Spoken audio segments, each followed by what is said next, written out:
രാഷ്ട്രീയ ചോദ്യം ശ്രീ ജിൻഡോ ജോൺ. ഇനി ഒറ്റയ്ക്കുള്ള പോരാട്ടമല്ല എന്ന് പറയുന്നു. കൂടെ ആരുണ്ടാകും?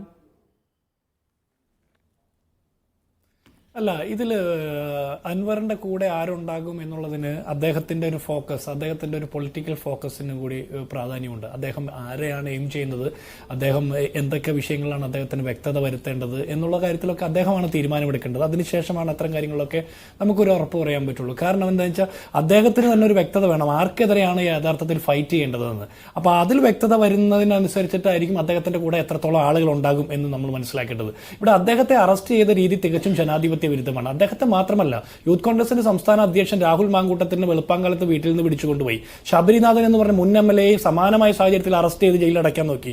VD സതീശനെ, പ്രതിപക്ഷ നേതാവിനെയും KPCC പ്രസിഡന്റിനെയും വരെ ഇതുപോലെ കള്ളക്കേസിൽ കുടുക്കി അകത്തിടാനുള്ള ശ്രമം നടത്തി പിണറായി സർക്കാർ. അതിന്റെ 4-1 ആവേശത്തോടെ K വിദ്യയെയോ ആർഷോയെയോ അല്ലെങ്കിൽ ഞാൻ നേരത്തെ പറഞ്ഞ നിഖിൽ പുല്ലിനെ പോലുള്ളവരെ അറസ്റ്റ് ചെയ്യാനായിട്ട് കേരള പോലീസ് ആവേശം കാണിക്കുന്നത് നമ്മൾ കണ്ടില്ല.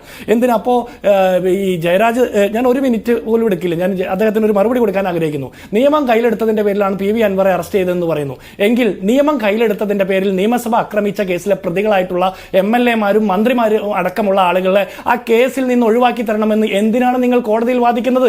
എന്തിനാണ് ആ കേസ് ഒഴിവാക്കണമെന്ന് പറയുന്നത്? നിയമം കയ്യിലെടുത്ത നാട്ടുകാർ മുഴുവൻ കണ്ടതല്ലേ? ഇനി നിയമം കയ്യിലെടുത്ത ആ മന്ത്രി ശിവൻകുട്ടിയെ മന്ത്രിസഭയിൽ വെച്ചുകൊണ്ടിരിക്കാൻ പിണറായി സർക്കാരിന് അവകാശമുണ്ടോ?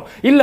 ഇനി പ്രൊവോക്കേഷനാണ് പ്രശ്നമെങ്കിൽ പ്രൊവോക്കേഷന്റെ പേരിൽ ആളുകൾ ആത്മഹത്യ ചെയ്യുന്ന സാഹചര്യം സൃഷ്ടിച്ച PP ദിവ്യയെ അറസ്റ്റ് ചെയ്യാൻ എത്ര സമയമെടുത്തു? അത് PP ദിവ്യയുടെ സൗകര്യത്തിന് അറസ്റ്റ് ചെയ്തത്. അതുപോലെ കട്ടപ്പനയിൽ ഒരു സാബു ആത്മഹത്യ ചെയ്ത കേസിൽ അവിടുത്തെ ഏരിയ സെക്രട്ടറി ആയിരുന്ന സജിയെ നിങ്ങൾ അറസ്റ്റ് ചെയ്തോ? പ്രൊവോക്കേഷൻ ഉണ്ടായിരുന്നില്ലേ? അതുപോലെ പെരിയയിലെ 2 ചെറുപ്പക്കാരെ വെട്ടിക്കൊല്ലുന്നതിന് കാരണക്കാരനായിട്ടുള്ള പ്രൊവോക്കേഷൻ നടത്തിയ VPP മുസ്തഫയെ അറസ്റ്റ് ചെയ്തോ? ഇല്ലല്ലോ. അപ്പൊ പ്രൊവോക്കേഷൻ ഒന്നുമല്ല.